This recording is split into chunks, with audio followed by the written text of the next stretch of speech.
So hello, we're AberSailbot Society from AberYSTWYTH University.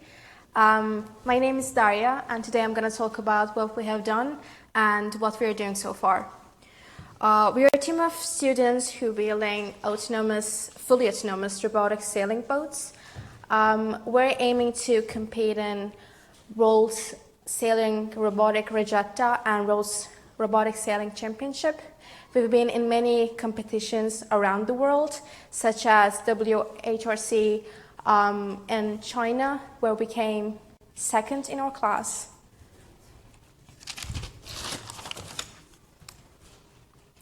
So first things first, what is sailboat? It's not sailboat, it's sailbot, as like robot. Come on. Robot. Yeah, and this is how it looks like. And this is also. So I'm just going to throw just quick facts about ourselves. So our story has started in 2012, where a group of undergraduate students decided to create a sailboat society in town, which has the most beautiful seaside in UK. We have two boats, which are David the Dragon, is the house in Welsh, and Kitty.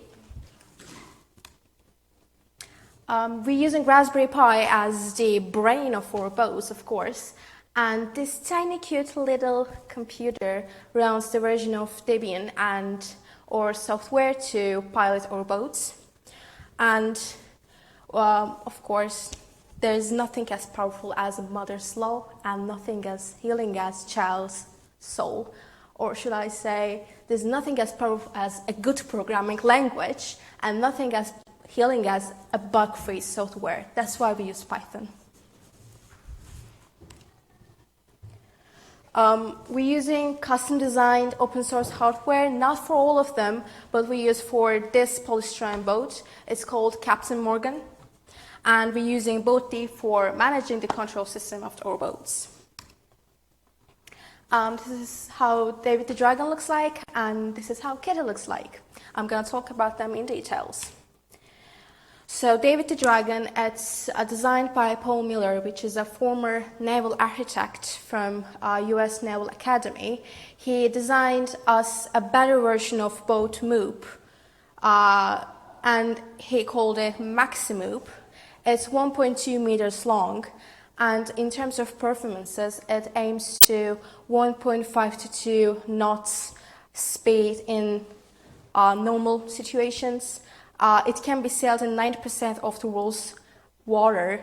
The other 5% gets really high currency, so that's why it's really hard to sail it. It copes with waves really good, and it's actually designed for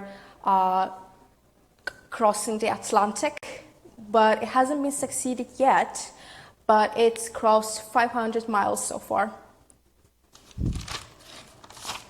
We're aiming to add some sensors, such as salinity sensor, which calculates the amount of salt in water, which is really useful in terms of oceanographic researches. And it's the video of David the Dragon.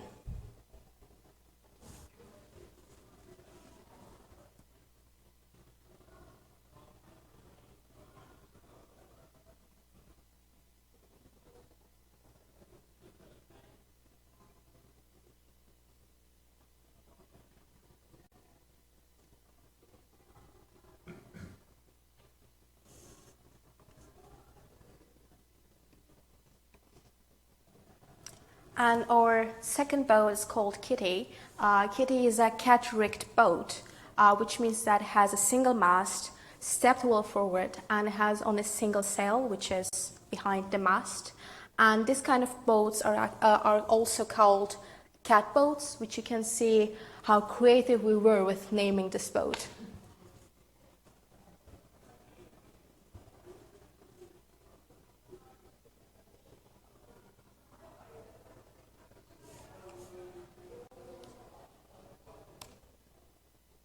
And we've been in many competitions, as I told before. This is some of the places we've been.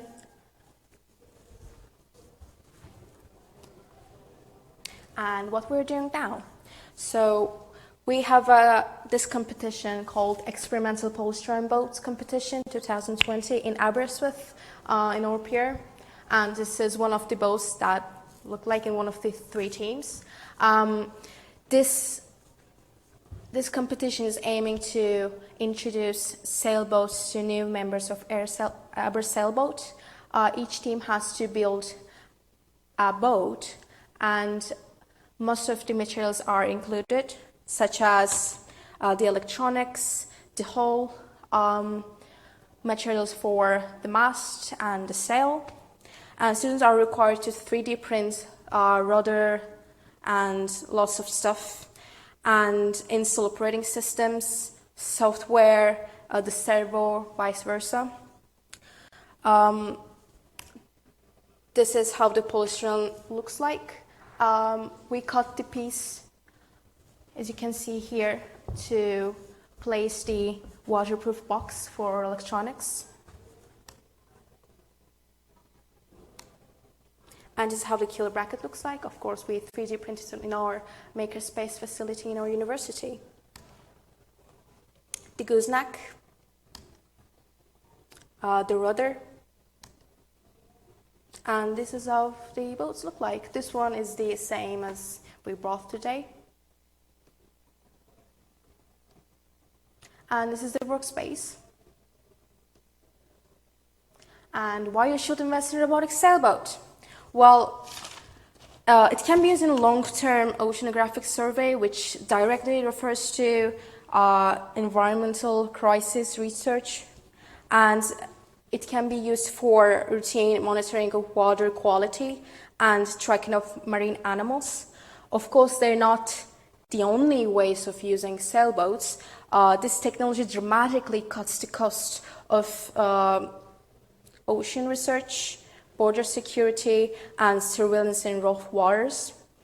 Next year, we are planning on organizing WHRC in Cardiff, and we're also aiming to build and develop one of the newer version of Maximoop, which is designed by Paul Miller as well, and we are looking for sponsors to support us in terms of finances.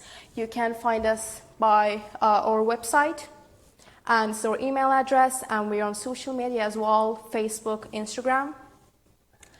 And if you would like to support us, we have a Patreon website where you can see from here. And thank you for your attention.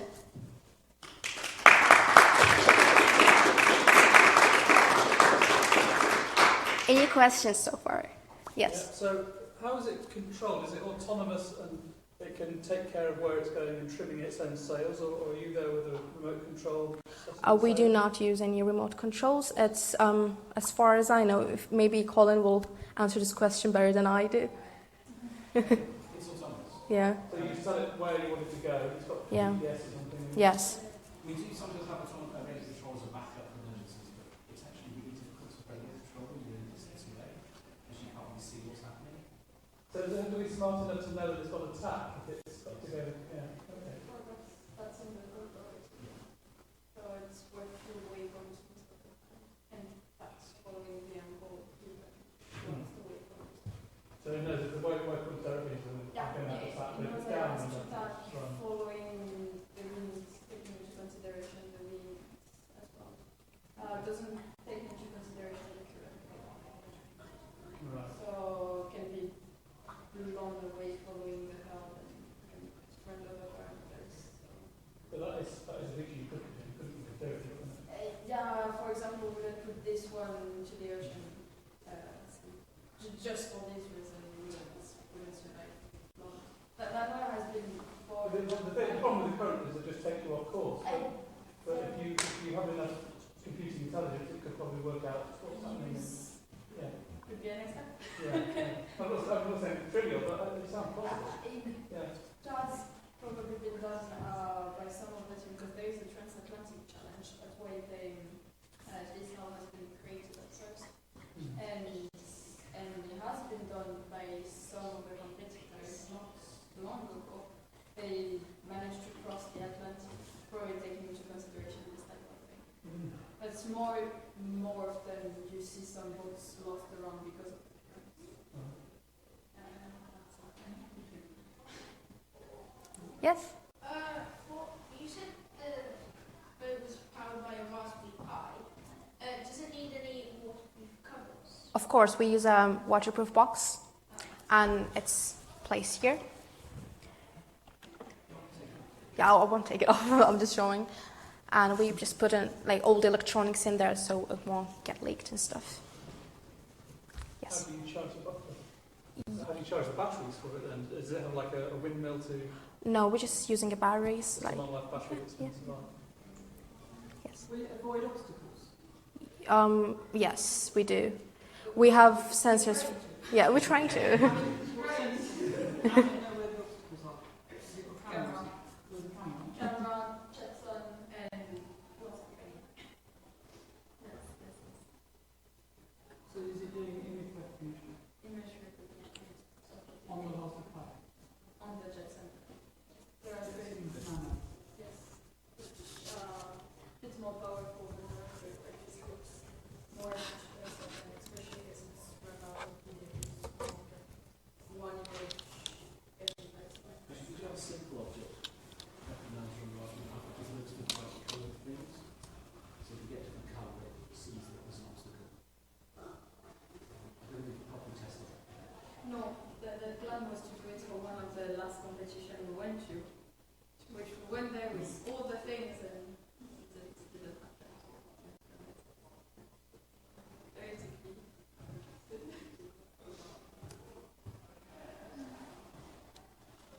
Any more? Thank you.